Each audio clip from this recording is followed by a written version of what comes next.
Okay, so welcome everyone. My name is Christine Miller. I am a professor in the School of Art at Mohawk Valley Community College. And I'd just like to say that on behalf of State University of New York, the SUNY Faculty Advisory Council on Teaching and Technologies, and the FACTU's Inclusive Teaching Task Group, it's our pleasure to welcome you to week 2 of our FACTU webinar series on inclusive teaching. So just a couple of little housekeeping things. We invite you to keep your camera on if you so choose. And also ask that you keep your microphones muted unless otherwise noted. We have 2 features in the webinar today. So there's the Q&A and there's the chat. And so what we'd like you to do is any questions that you will have for the end of the session, where we will leave some time to do a little Q&A. If you would put those questions in the Q&A feature that you'll find at the bottom. And we also have the chat open. So if people would like to just sort of live comment and interact, we welcome you to do that as well. The webinar series is being recorded, and all of our series through these 4 weeks will be made available on the SUNY Center for Professional Development YouTube channel. And so without further ado, I'd just like to introduce our topic for this week. So we are going to be focusing on the things that you do to prepare and design your classes for inclusive teaching prior to the start of a class and at the very beginning of the class. The practice of embracing student diversity and designing courses to create inclusive learning environments to reach all our students is, as we know, not a new concept. Nonetheless, with events like the death of George Floyd, Ahmaud Arbery, Breonna Taylor, Tyre Nichols, among many, it's really brought back for all of us the need in higher education to consider racial justice and equity in our classrooms. So the FACTU Inclusive Teaching Group, we've been working for a couple of years on really thinking about and identifying the pedagogical and the instructional design strategies that help create that inclusive learning environment. And we also are interested in documenting that across SUNY. And so we will have been and will be collecting best practices, and we'd love to hear from those of you in our sessions. We will put a link in the chat to a survey where you can complete and that information and share with us your inclusive and equitable teaching practices. All of our presentations and interactions for the web series, as you know, are going to be via Zoom. And again, the Q&A feature is there for the questions we'll answer at the end. So without further ado, I'd like to introduce our moderator today, who is an associate professor in the Department of Engineering, Physics, and Technologies at Nassau Community College, Dr. Nicole Simons. Hi, everyone. Welcome to the webinar. Today's webinar, we're going to have with us the Director of Online Teaching at SUNY System, Alexandra Pickett, and the Director of Online Learning at Genesee Community College, Judy Littlejohn, who will be sharing their examples. So welcome, Alexandra and Judith. Hi, everyone. My name is Alejandra Pickett. I use she, her pronouns, and you may also know me as Alex or Alexandra. I am, as Nicole mentioned, the Director of Online Teaching at SUNY Online at the system level, and have been leading online faculty development, online instructional design, and online teaching at SUNY for a long time. And I also teach online or have taught online at the University of Albany as an adjunct in their master's CDIT program. My course is Introduction to Online Teaching. And I am going to have my co-pilot here introduce herself. Hi, Judy. Hi, Alex. Hi, everybody. So my name is Judy Littlejohn. I'm at Genesee Community College in Batavia. And hello, everybody that I see who's from GCC. It's awesome to see people here. And I am the Director of Online Learning. I've only been the Director of Online Learning a short time, but prior to that, I was an instructional designer, and before that, I worked with the online students. So I've been in online learning from all different facets for many years. And I am also the chair of FACT2. That's also a kind of a new thing for me. This was my first year as chair. Hopefully they'll keep me around a little while. But and so I'm just thrilled. I love this whole concept. I love the interest in this. And I love the work that this task group was doing. I was able to participate in the task group during its first year, but recently this academic year, I haven't, it's just been conflicted with things that I have going on. But they've done a lot. They've got a lot to share with you. And we really are hoping, as Nicole's posting in the chat, that you can include your any resources you have right into their survey so we can add more things to the website. And we've got a couple different things to share. We're going to bounce around a little bit. And Alex is going to start us off with an icebreaker. Yeah. And then it'll flip to me for a while, and we'll flip back to Alex for a while. And we do have a plan, so stay with us. So I just wanted to also calibrate and qualify my expertise, and I think Judy would probably say hers is in online teaching and learning, which would include blended and synchronous and hybrid and everything that is, you know, online technology enhanced teaching and learning. But the truth is that good teaching is good teaching no matter what environment you happen to teach in and what tools you happen to use, whether it's a Blackboard or you know, the computer screen. And so while our lens for the things that we have expertise in and experience with and our examples may have the online lens or flavor, these are adaptable and relevant for any teaching environment. And we'll try to make sure that we make that clear as we're chatting. So I'm popping a link in the chat right now, and then I'm going to share my screen so that we can do our little icebreaker, which really is a Mentimeter. So you should, when you click that link, get to this Mentimeter poll. And we would really like to have you give us 3 words that you think about when you're thinking about infusing DEI or inclusive teaching practices into your instruction or your course. What do you, how does that make you feel? So if you get to that link and see this page, then just pop your thoughts there in the poll, and then we will see the results here. So cool. Yeah, scared to make a mistake, unsure, motivated and excited, nervous, thoughtful, all kinds of feelings about this. Yep, welcoming, overdue, warm language, tired, someone feels tired, curious, apprehensive, inclusive, happy, fulfilled, totally fine, compassion, underqualified, stuck. Yeah. So many feelings, you know, coming in, PTSD from COVID, sense of belonging, anxious, useful. Yeah. A lot of feelings around this topic. I think you are here in this room because you're interested and because you care and you want to learn more and you want to do a good job with helping people to feel welcomed and included in your learning environments wherever they might be.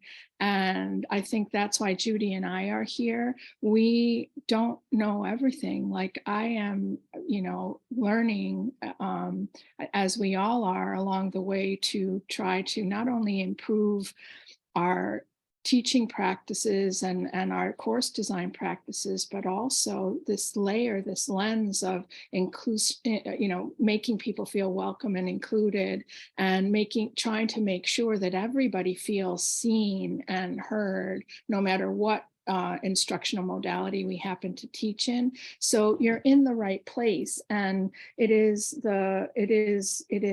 normal and natural, I think, when you are trying to learn and trying to do something new, to feel unsure and uncertain about it. And I think I keep thinking back to the one that said tired. We're all tired, right? We're all very tired, and it's overwhelming sometimes, I think, to think about yet another thing that you have to pay attention to and do.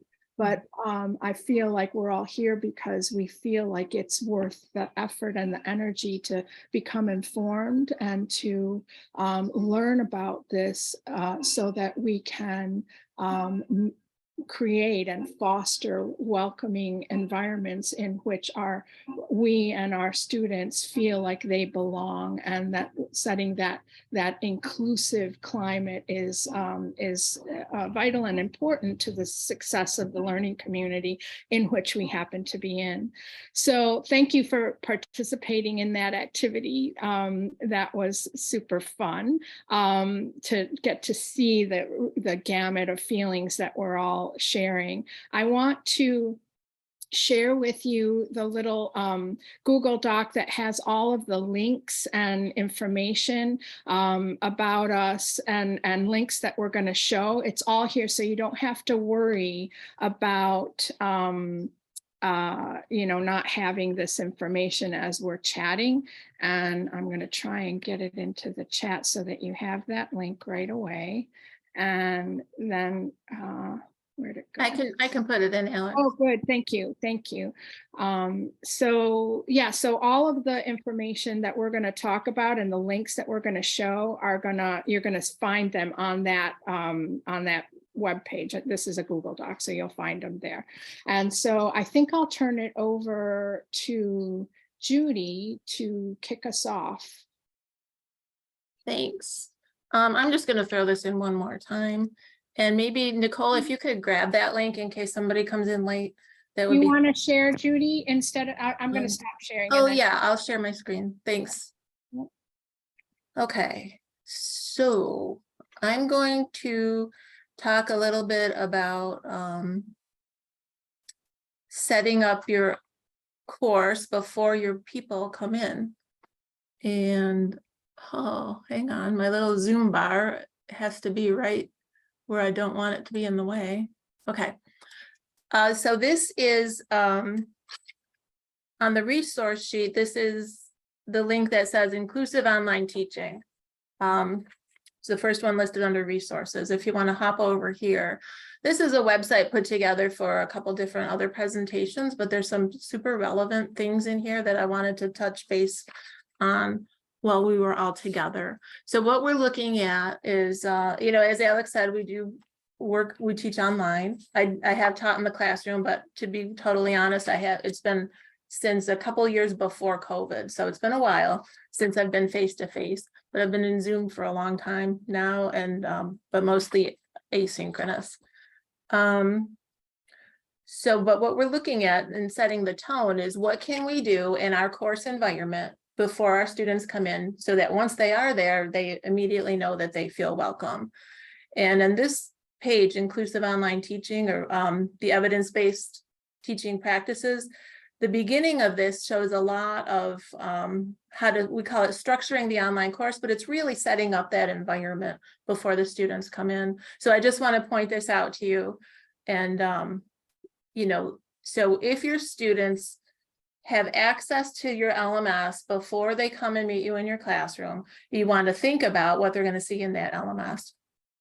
So the clearly designated starting point, an intuitive and accessible layout. Of course, accessibility is a huge part of inclusion, right? Because if people can't get at the content for whatever reason, if it's inaccessible to them, they're not going to feel like they fit in or belong. So we always want to start with accessibility in mind and try to use some consistency in our courses in the imagery and themes. And you'll see as you look through this course, through this site, you can click on examples. And this is what I mean by imagery, like this consistency. I try to make sure my students know they're in the right class, because they know my little blue stuff. And I try to use images from the PowerPoint. So when they look at the module, they know they're in the right place.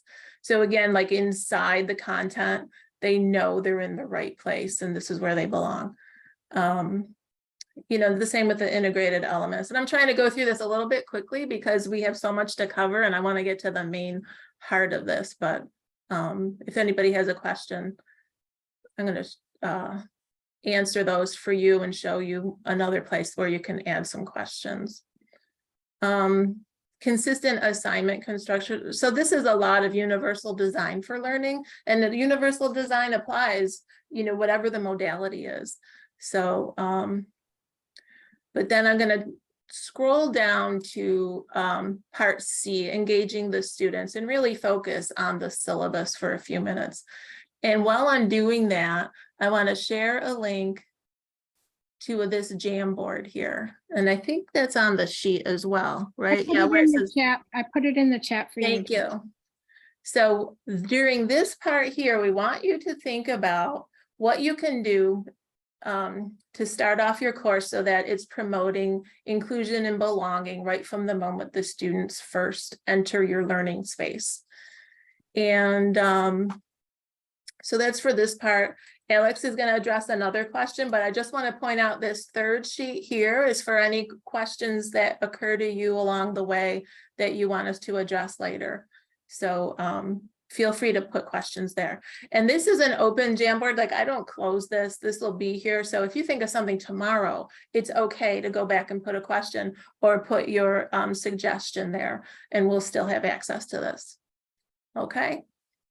So with all that said, we're going to talk about the welcoming syllabus. And this was a resource that I made with this Fact 2 group during the first year. And there are people here that also contributed to this. So we want to just talk about what students see and how they feel when they engage with your syllabus. And there's quite a bit written here, but down, I want to point out the examples and resources. And one of the resources is a PDF that's called the Welcoming Syllabus, and that's what I've got open here. So the thing that we want in our syllabus is we want the students to feel welcomed. So we're welcoming them, we're giving them tons of information, we're giving them schedules of things to do, instructions on how to do it. But we want to do it in a way that is engaging the students and making them feel or helping them feel like this is a thing they want to do. Like they want to work with you over the next 14, 15 weeks and learn this content. So we're trying to ensure that things are clarified, that we illuminate things and define things. And so even things like defining the word syllabus, some students don't know what it is. If you're in a community college like I am, sometimes we get students who are cross-registered from their high school, or and they just might not have been exposed to this kind of terminology. So try to help them understand the importance of that. I do that in the LMS itself. Then they, explain what it is, why they need to read it, and then they click on it and go into it. But the tone sets the mood for the class, and you can be pleasant and welcoming, or you can be formal and disciplinary. And we certainly don't want to be condescending or demeaning, but yeah, our goal is to be pleasant and welcome. We want our students to know that they can come to us with questions, they can believe what we're saying.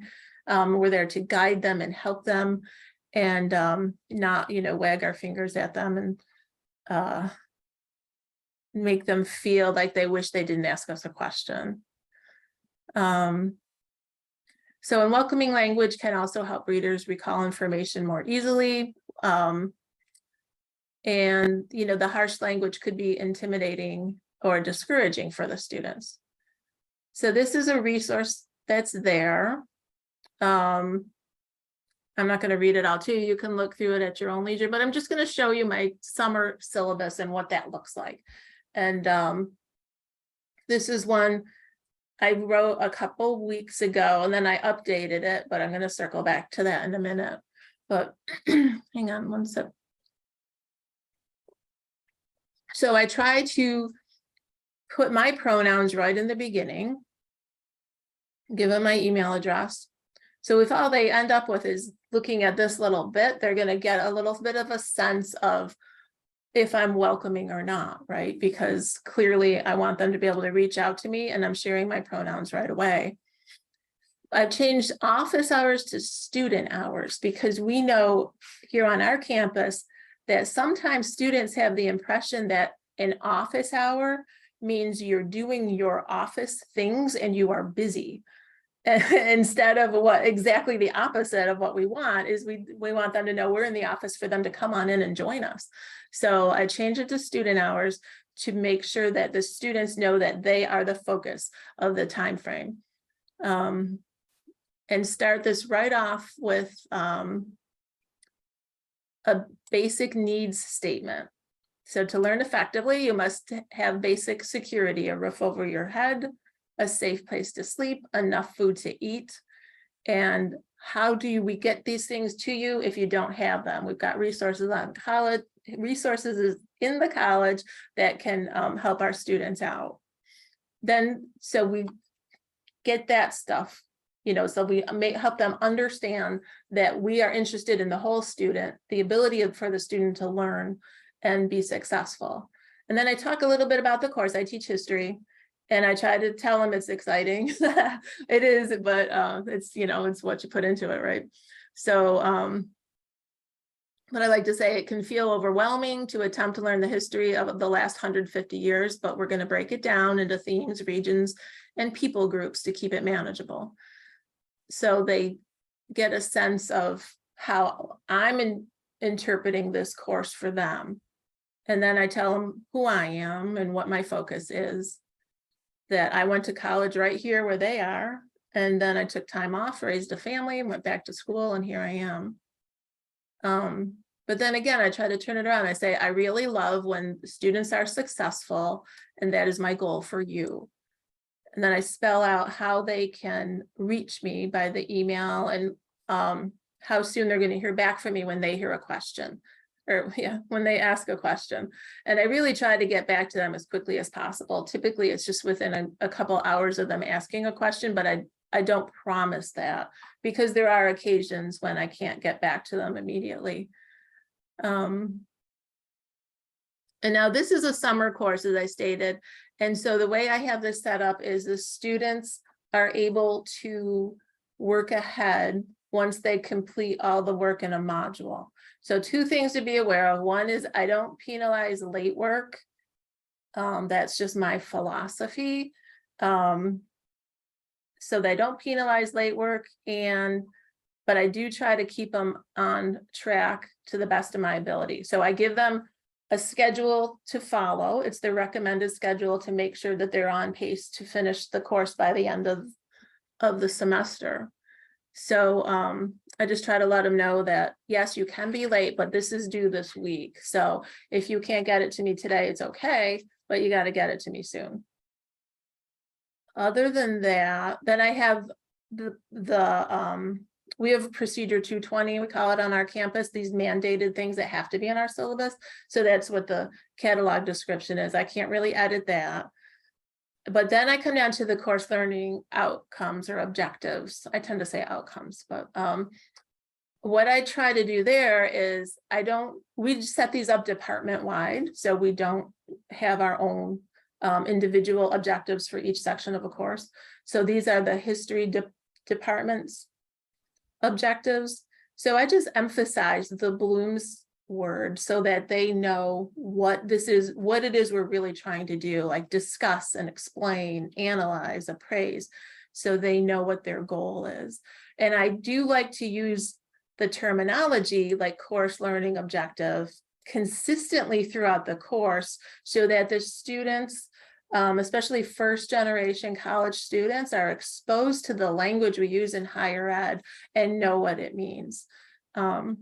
So I like to keep all of that up front and make sure so that the students, if they have any questions about that, they can ask me. So I tell them the book and show a picture, try to give them a link to the least expensive version. And then move on to what skills they need and how they can earn their grade.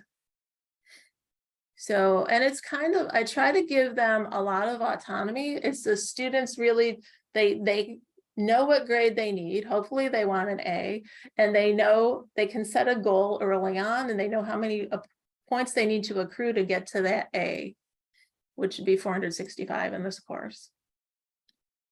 So then I just block out, you know, exactly what the different course activities are, and I give them extra activities. I do not put in any sort of, what is that, extra credit or bonus. I don't do anything bonus. Everything is up front and laid out for them so that they can plan how they're going to allocate their time, their own personal resources to devote to the course while they still have their lives going on around it. I try not to pull anything out of the blue and say, hey, if you can go to this lecture, you're going to get 10 points, because I feel that that's not a good thing to do to students that are trying to stay up with the schedule that we already have. I don't want to overload more. So the grading policy, and then course policies, that's what we call them, but I like to call it how this course works, so that it's more written in the students' language and they understand what it is we're trying to do here. And I try to make sure they understand you got to do more than one module a week, and that they have to actively participate.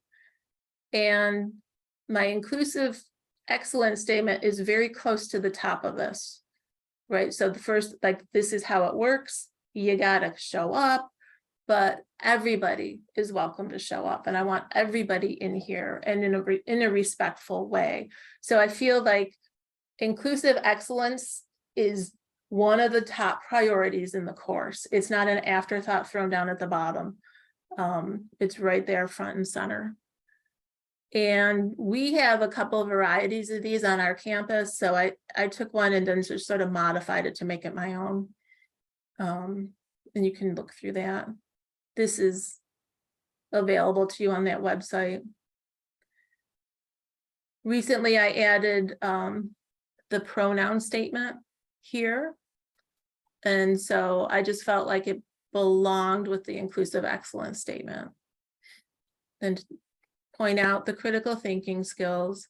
I like to be overt about that. I know there's a lot of, sometimes on our campus, we talk about infusing things, you know, we're going to infuse this, we're going to infuse that.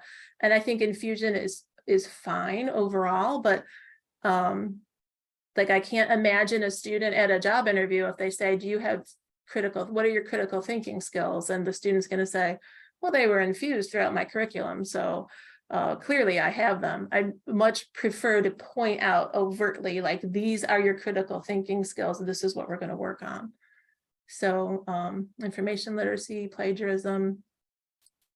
I do use Chicago style, but I try not to get too hung up on it, although I love it. I think it's wonderful and I can't stand in-text citations, but I don't want the students to be stressed out about it either. So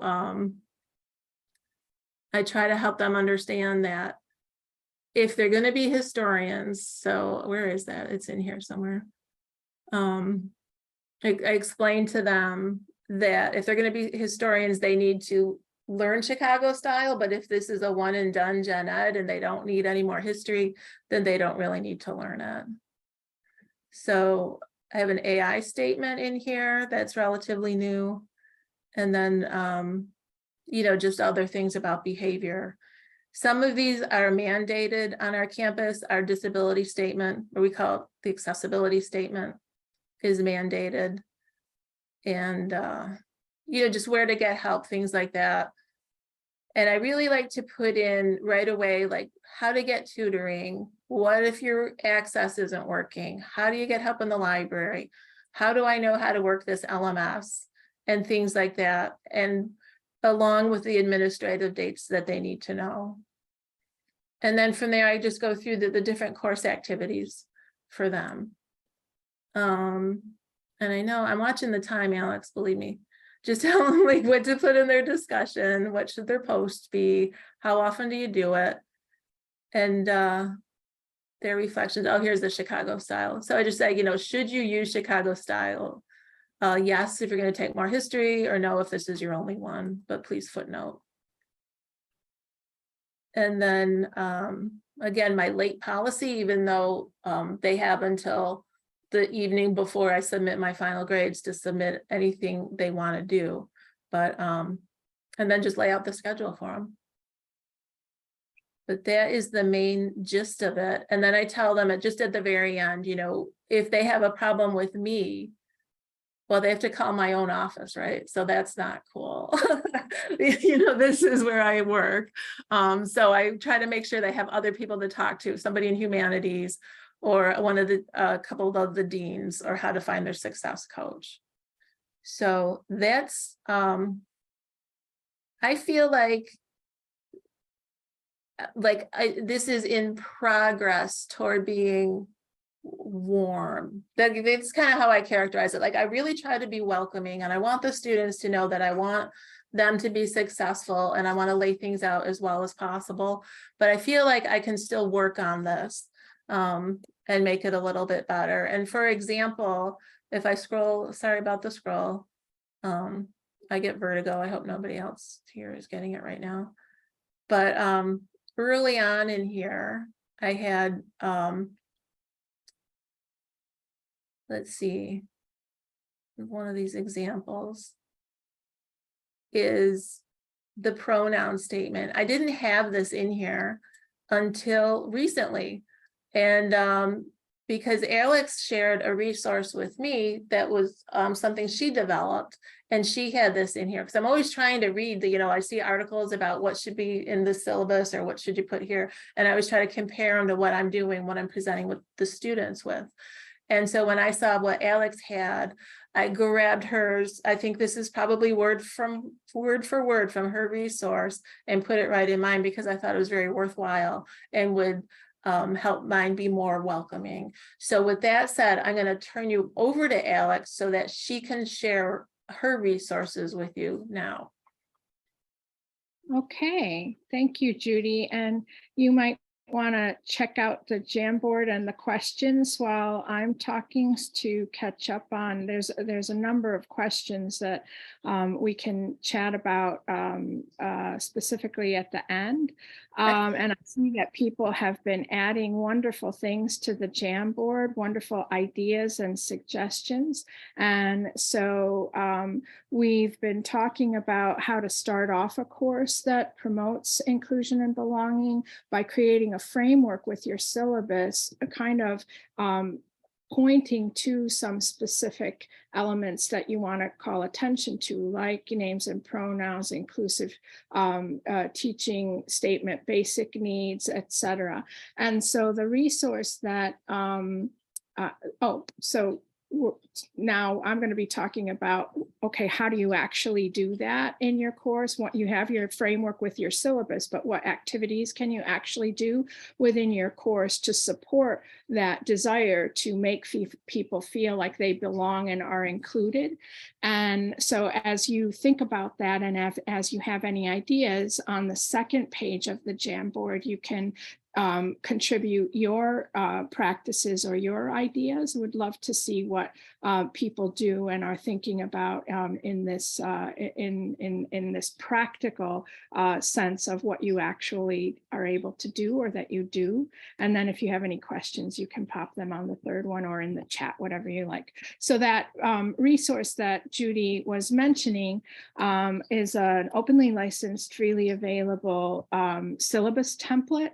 And you can see it and use it either as a model, like Judy did, to pick pieces out of it to improve and enhance your own syllabus, or you can adapt the whole thing. And I know, institutions and departments have different approaches and policies and procedures regarding syllabi. This is just here to provide, as I said, a model and a resource for you to, take a look at and see if there's anything that you want to incorporate either at your own syllabus level, at your departmental level, or at the institutional level to make sure that you're creating an inclusive and welcoming environment from the framework of your syllabus. And so again, first, by modeling and providing your own pronouns for students, you give them the opening and the understanding that they can share their own. So modeling that as the instructor is a key piece in this syllabus. Then we have the basic needs statement that Judy mentioned that she incorporated into her syllabus. And this is all adaptable and customizable. You use this as an idea or as sort of boilerplate that text that you can then adapt and customize to your own, context and your own practice. The names and pronouns statement is here for you to incorporate and use and adapt however you like. And very similar to Judy's syllabus, and no doubt to your own, it has the standard materials that are typically in a syllabus. Someone's telling me that the link is not opening. Not sure what that means, but we'll figure it out. This syllabus was created to be used in the new Brightspace DLE environment. So it was part of a sub work group of folks who were designing templates for use in Brightspace. And so we've included some novel things for online instruction that include things like regular and substantive interaction, which is a new DOE regulation. And then I also have the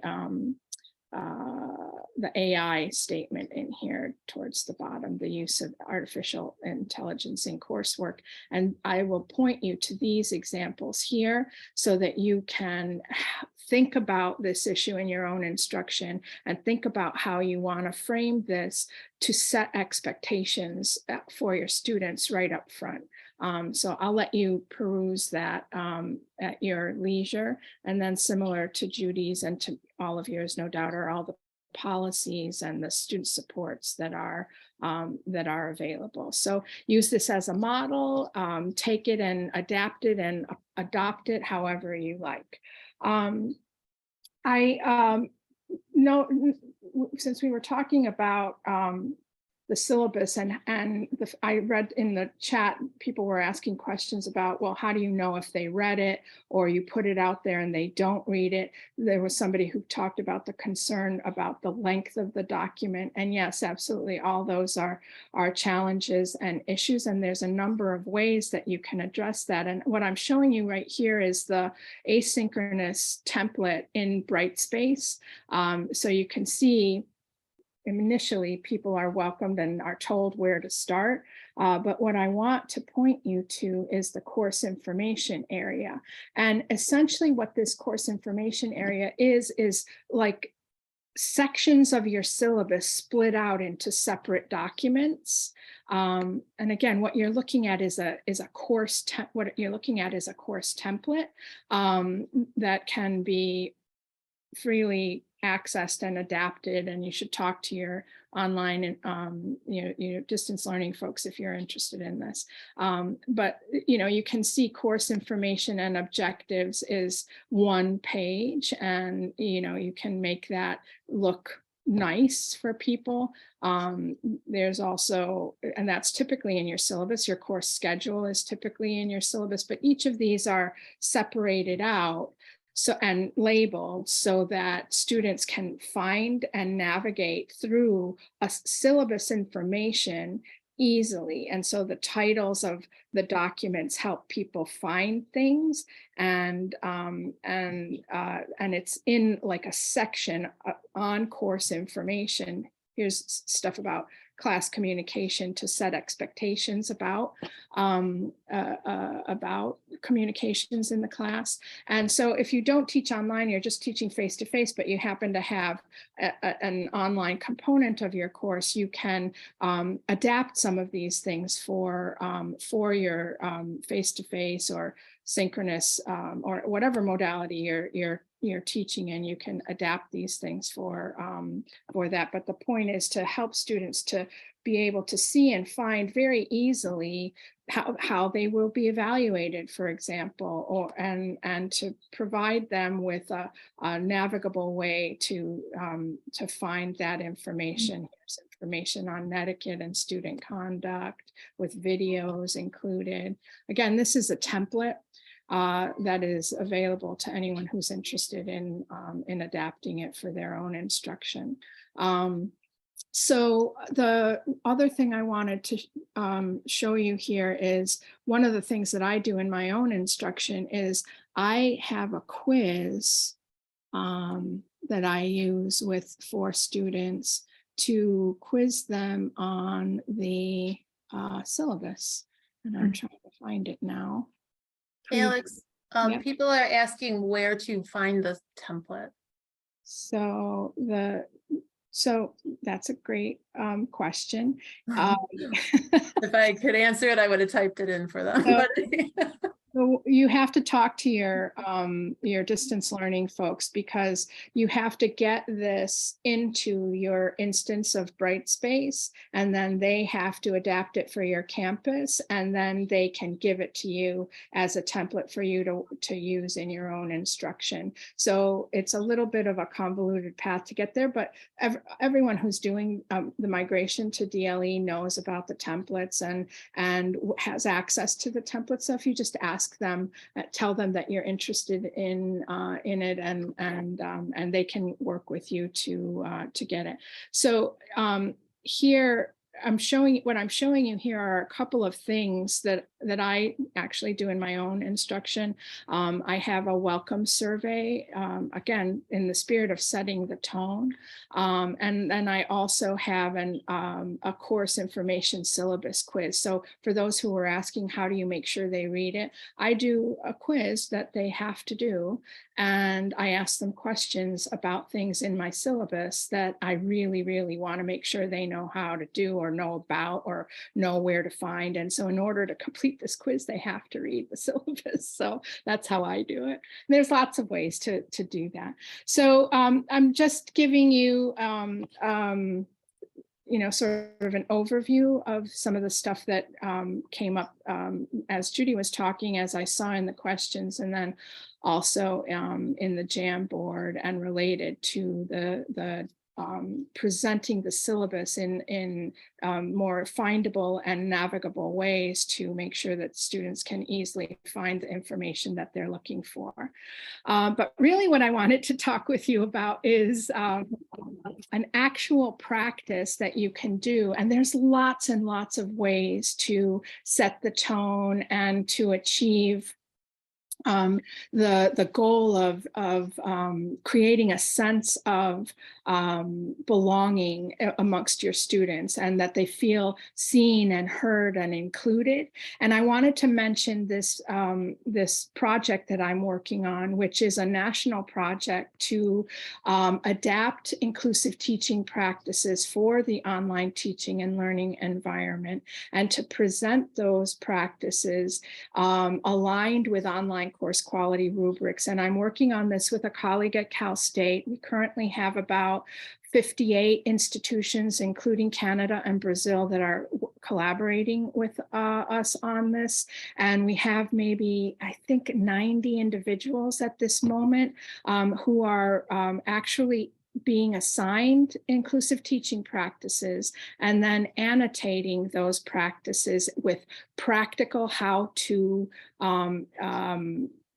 suggestions and tips on how to articulate these inclusive teaching practices in online instruction. Now, again, this is for online, but it's adaptable. These are coming from general inclusive teaching practices. There are 54 of them. These are all the current collaborators that are participating in this project. We have a number of folks from SUNY that are participating. I saw Hope here and Nicole. I think both of them are participating in this project. If you're interested in participating or contributing, you can fill out this form and we'll add you to a writing group. It's an ongoing project. The result of this project, and this is a demo, and it's new. You're probably the second group of people to get to see this. This is a platform called Notion. And so we're taking each of those 54 inclusive teaching practices, and each of them gets a card. And that card then has metadata that then can be used to sort the practices in a variety of ways. I am Oscar's mom. Oscar is the online course quality rubric, and it is an online teaching quality rubric, and it's really focused on instructional design rather than the teaching. So you can sort the practices, the inclusive teaching practices, by Oscar standards. And that's what I'm doing right now. We're sorting now by Oscar. You can see Oscar is highlighted here. And we have 6 of them that have been edited. I think we have completed about 30 of the 54, and 6 have gone through the editing process. And so what I wanted to show you was one of them. And all of these you can see facilitate connections between subject matter and learners. You can see discover social cultural identities, engage equitably and consistently, build rapport with learners, provide online course expectations. So these are the 6 that we have edited. And the one that I really wanted to show you initially was co-create an online learning community agreement. And that is an activity, a practical activity that you can do at the start of any course, whether it's online or face-to-face, that really helps the community members, your class community, to feel included, safe, supported, trusting, open, so that they feel like they belong and have an ownership in the learning process. And so there are specific techniques if you're doing this online or if you're doing this in a physical classroom. And there are some tools that you can use to assist with that. And so one of the tools you can use is Miro. Another tool is Jamboard. If you click on the Jamboard link, you'll get to experience what Jamboard brainstorming is like. And that was that link that we showed you here where you're adding your ideas to something. So this is a brainstorming tool. Miro is exactly the similar, very, very similar. And so this resource here that I am sharing with you is to help you start thinking about how could you do brainstorming in an inclusive and equitable way, and using a tool like Jamboard or Miro or any of those digital whiteboard kind of things is a way to help students to be able to participate no matter what type of personality they have or where they happen to be.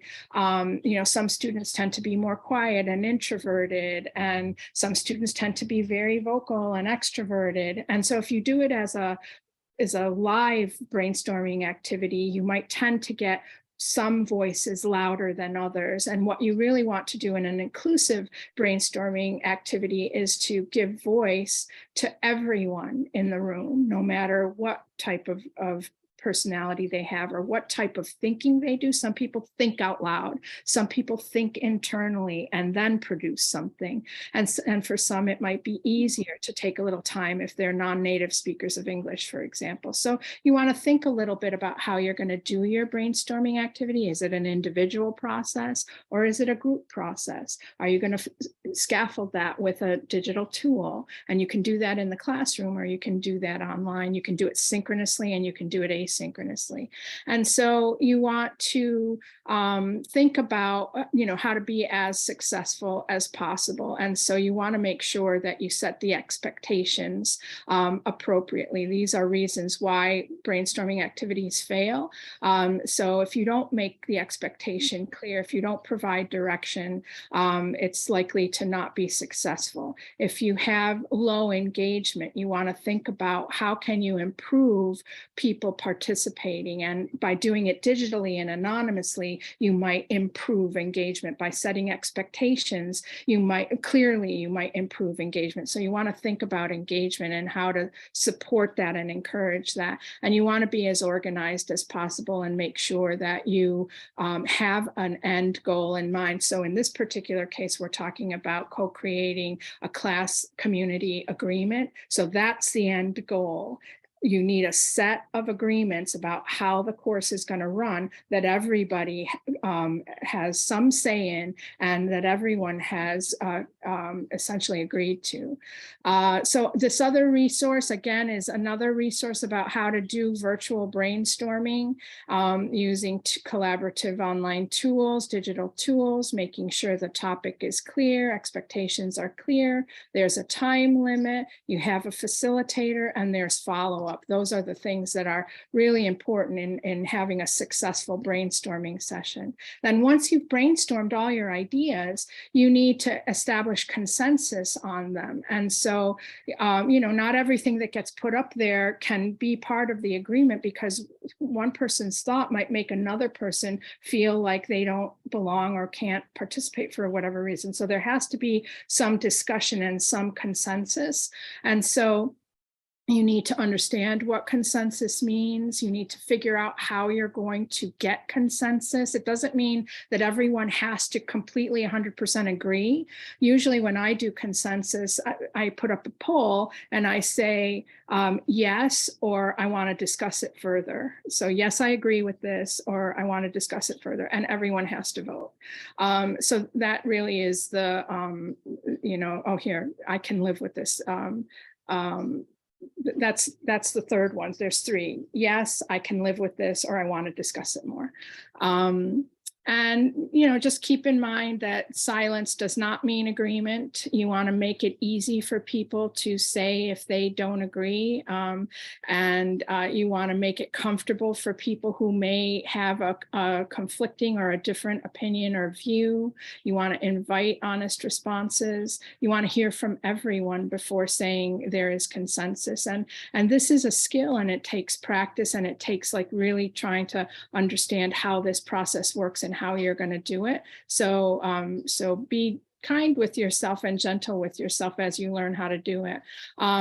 Again, being familiar with cross-cultural communication strategies and approaches in terms of activities like this takes some time to understand that, get to know your students and where they're from, and what sensitivities there might be, or what might be in the mix with this, and so forth. I'll let you review this at your leisure, but this is a really good resource to help you understand how to go about building consensus, whether you're online or in the classroom.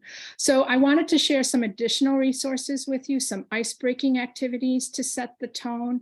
This first one here is mine, and this is a list of a lot of ideas, many of which are sort of variations of similar things. You can adapt these for whatever modality you happen to teach in. The one that I do in my own instruction is a voice thread. And in that voice thread, you'll see my daughter, who was very young at the time. She's 21 right now and about to graduate from college, but she was maybe 7 or so at this moment when I took this video. And I'll give you the link to this, and you can take a look at it as you like. But I interviewed her about me and used that to introduce myself to my students, so that my students could see and understand that I'm not a robot. I'm not some amorphous voice on the other end of the computer. I'm actually somebody's mom. And my daughter sees me in a particular way. And I wanted my students to see me through her eyes, so that they could know that I was real, and that I am, funny and warm and a good person. And I wanted them to see that. And I wanted them to feel my personality through my kids' eyes. So I'll let you take a look at that that example when you have time. Then another activity that I do is I send a love letter to my students. I do a lot of letters and little videos all throughout my course to help my students see me and know that I see them. And so this is, you know, I do this at the start of the course because I want them to understand my expectations and what I want them to be able to know and do, and that I believe in them and that I believe that they can succeed. And I want to set that tone right at the beginning of the course, because that's to me, my role is to help them. I'll do anything to help them succeed. So they have to do stuff too. It's hard to get an A in my class. And I have another little letter that says it's hard to get an A in this class. So yeah. Here's another cool tool, cool resource that actually is called Setting the Tone Activities. And there's a bunch of them here that I would invite you to come and check out. The one that I selected to highlight for you is one that is called What I Wish My Teacher Knew, or What I Wish My Students Knew. And my love letter is kind of like What I Wish My Students Knew. It's a takeoff on that. And so you can ask your students to do a little journaling activity or some sort of an activity where they submit to you or to the class what they wish you knew about them. That's giving them permission to tell you some things about themselves that they would like you to know, to set the tone, to have some connection and community, build trust, and build that sense of community between and with each other and you and the students. Again, trust building is such an important thing to establish right at the beginning of a course, whether it's online or face-to-face. You need to have a sense of trust before you can move to anything else. And so you want to be intentional about it. This is an awesome resource from Stanford that I'll invite you to come back and check out. This suggestion is to create a class playlist of songs so everyone can contribute their favorite song. Build in some moments of levity and off-screen activities, and building opportunities for choice and voice and being flexible. We talked about, and I saw in the chat people saying that they were not grading or not being so strict about due dates and so forth. And so all very good activities to consider as you're thinking about belonging and inclusion. So in that document, remember I showed you the resource that had those 6 inclusive teaching practices, right? This. And then in that activity of co-create an online learning community agreement, I just went through all of these resources with you. So all that stuff is on that card.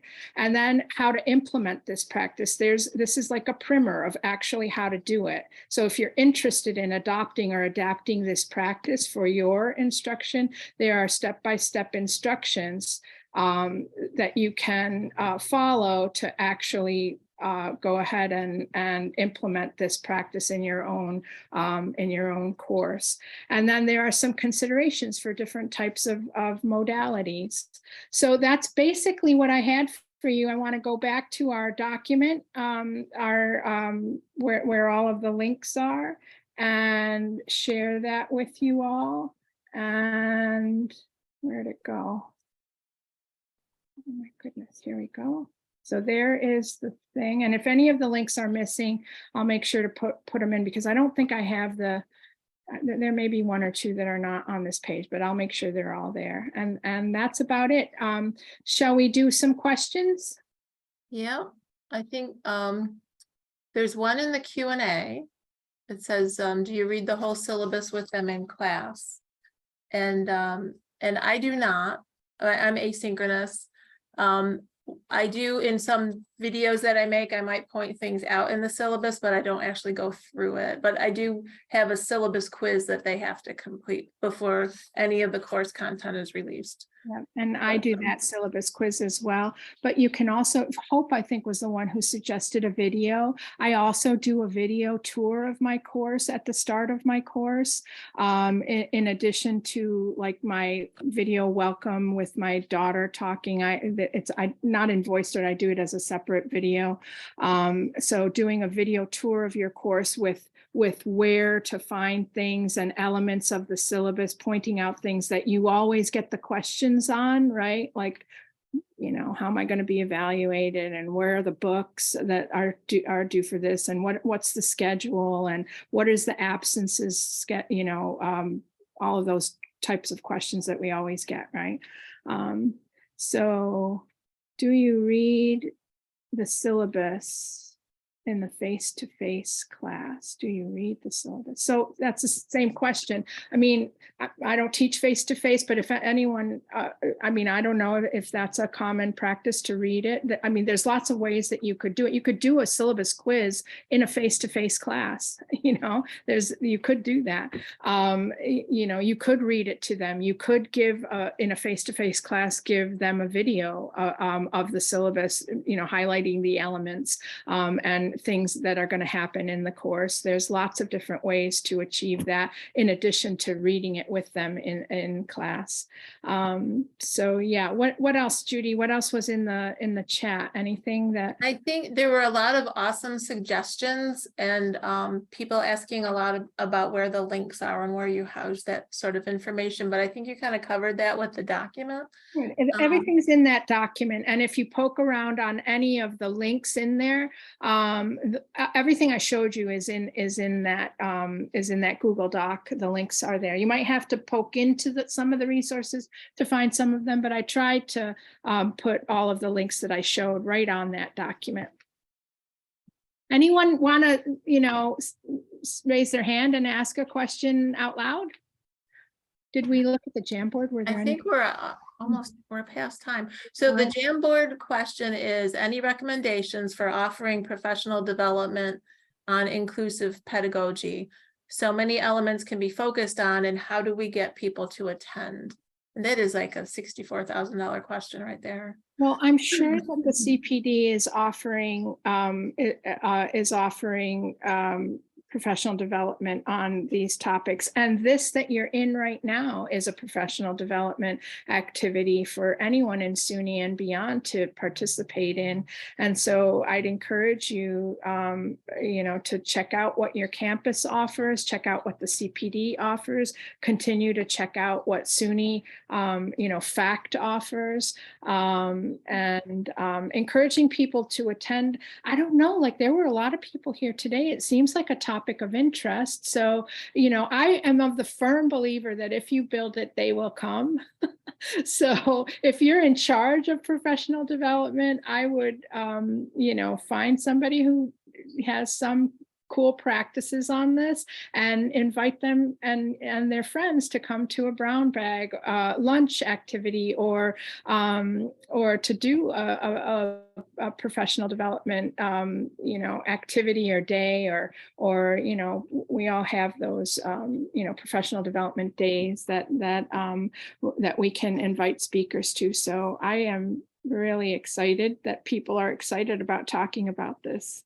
Alex, I put a link in the chat to our inclusive teaching and learning certificate program for folks interested in a, you know, intensive certificate like experience. I knew the online asynchronous courses. I knew the CPD would have something. That's awesome. Awesome. Thank you. Thank you guys for having us. This has really been fun, but it's awesome to see such a great turnout here. Yep. Yeah, thank you. So just to close this out, I just wanted to thank everybody for attending. And if I can get my slideshow set here, just wanted to put out the names of our co-chairs, our fearless leaders, and the rest of the crew who's been involved in setting up these webinars. And thank you to Alejandra, and thank you to Judy for all your great feedback. As much as I've done some of this work myself, I learned new things today, that's what we keep wanting to do, is moving forward. So thank you so much. And just wanted to welcome or ask everyone to join us next week. Week 3, creating a welcoming environment. And thank you for everybody for coming. And we will have the video up for people to review and watch. All right. Great. Thanks, everyone. Thank you so much. Bye-bye.